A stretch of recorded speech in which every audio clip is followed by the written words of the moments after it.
مفتی عبدالرحمان حافظ صاحب، شیخ فرمائیے گا، پوچھا گیا ہے کہ نشانہ بازی صرف مجاہد کے لیے ہے یا ہر کوئی کر سکتا ہے، اور نشانہ بازی سے آج کے دور میں کیا مراد ہے؟ نشانہ بازی صرف مجاہدین کے لیے نہیں ہے، ہر مسلمان کے لیے ہے۔ قرآن مجید میں اللہ مالک الملک کا حکم ہے وَأَعِدُّوا لَهُمْ مَا اسْتَطَعْتُم مِّن قُوَّةٍ وَمِن رِّبَاطِ الْخَيْلِ، تم جو اسلام پر حملہ آور لوگ ہیں یا مسلمانوں پر حملہ آور لوگ ہیں، ان کو اسلام پر اور مسلمانوں پر حملہ آور ہونے سے روکنے کے لیے اپنی قوت تیار کرو، ٹھیک ہے، اور گھوڑے بھی تیار رکھو، من قوت و من رباط الخیل۔ تو یہ جو قوت اللہ نے تیار کرنے کا حکم دیا ہے نا، امام الانبیاء محمد الرسول اللہ صلی اللہ علیہ وسلم نے فرمایا الا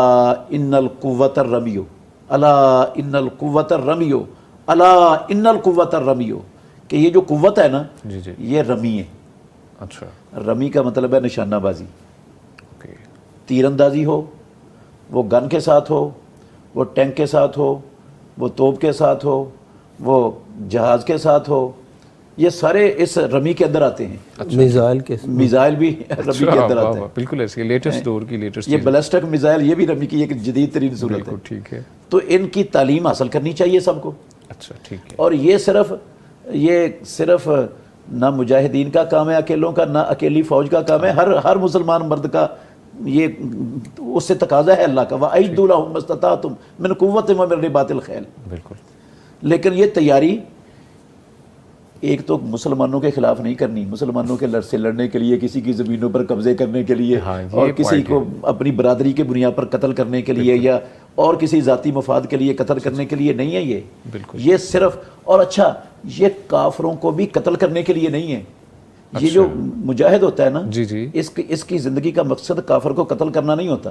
اور جہاد کا مطلب بھی اسلام میں کافر کو قتل کرنا نہیں ہے، اچھا، کافروں کی نسل مٹانا نہیں ہے، مقصد ہے ان کو اسلام دشمنی مسلمان کشی سے روکنا ہے بس۔ جو رک جائیں گے اچھا، وہ سارے کافر محفوظ ہیں، وہ امن میں، ان کا دین بھی محفوظ ہے، ان کی جان بھی محفوظ ہے، ان کا مال بھی محفوظ ہے، ان کا کاروبار بھی محفوظ ہے، ان کا گھر بار بھی محفوظ ہے اسلام میں۔ ٹھیک ہے ٹھیک ہے، بالکل۔ تو یہ تو صرف ظلم کو روکنے کے لیے، تاکہ ظالم ظلم سے رک جائے، باز آ جائے شرافت سے، نکل نہیں سکتا، اس کا نام ہوتا ہے، جی جی، یہ کام ہوتا ہے مجاہد کا، بالکل فوج کا، بالکل، انسانوں کا قتل عام کرنا نہیں ہوتا۔ ہاں یہ پوائنٹ ہے مفتی صاحب، بہت اچھے آپ نے پوائنٹ کی طرف اشارہ دلوایا ہے، اللہ تعالیٰ آپ کو اپنی حفاظت میں رکھے۔ تو یہ نشانہ بازی بہت عظیم الشان عمل ہے، اور آج کل مشکل ہے ہمارے معاشرے میں، مشکل تو ہے مفتی صاحب، مہنگا بھی بہت ہے یہ کام، بہت ایکسپینسو ہے، تو آسانی سے بھی ہو سکتا ہے، اچھا، سستا بھی ہے۔ وہ بندہ اپنے بچوں کو یہ ایئر گنیں لے کر دے دے، ہاں بالکل ٹھیک ہے، ایئر گن سے زبردست نشانہ بازی آتی ہے، ٹھیک ہے ٹھیک ہے، اور کئی کھیلیں ہیں آج کل، کئی گنیں، یہ پلاسٹک کی گنیں آئی ہوئی ہیں، ہاں جی، وہ ہم اپنے بچوں کو کھلونے لے کر دیتے ہیں نا، جی، تو یہ ایسے واہیات لا یعنی کھلونے لے کر دینے کی بجائے یہ والے کھلونے لے کر دینے دے چاہیے، سکتے ہیں، جس سے بچے کو نشانہ بازی کا شوق پیدا ہو اور وہ نشانہ بازی سیکھیں،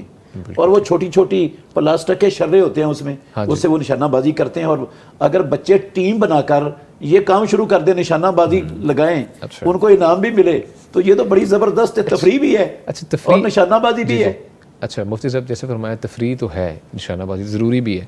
لیکن اگر بچے نہ سمجھیں، آج کل اگر بچوں کو پکڑا دی جائے نا یہ چھوٹی پسٹلز جو پلاسٹک کی ہوتی ہیں، وہ تو آپس میں ایک دوسرے کے ساتھ ایسی جنگ کا آغاز کرتے ہیں، مطلب بچے کھیل میں وہ ان کو روکنا پڑتا ہے کہ بھائی یار آپس میں کہیں لگ نہ جائے، آنکھ میں نہ لگ جائے، تو میرے خیال میں اس کا بھی تو خیال رکھنا چاہیے، تربیت دینا بھی ضروری ہے، تربیت ذات میں ان کو صرف پکڑا دیا تو چھوڑ دیں، ان پر نظر پوائنٹ رکھنی، ان کی تربیت کرنی، بچوں کو تو سمجھ نہیں نہ ہوتی، بچے نہ سمجھیں، بالکل نہ سمجھیں، ایسے ہی، تو ان کو ہم تربیت دیں گے میرے خیال میں یہی آگے بڑھ کے آگے جا کے آرمڈ فورسز کے اندر بچوں کا شوق پیدا ہوتا ہے، جی جی شوق پیدا ہوتا ہے، ہاں بالکل ایسے ہی ہے، اور یہ اللہ کے حکم پر عمل پیدا ہوتا ہے، نبی صلی اللہ علیہ وسلم کے حکم پر عمل پیرا ہوتا ہے، بالکل نبی صلی اللہ علیہ وسلم کی سنت ہے، صلی اللہ علیہ صحابہ کی سنت ہے، بے شک ایسے ہی، رسول اللہ صلی اللہ علیہ وسلم نے بہت زیادہ ترغیب دی ہے اس کی، آپ نے فرمایا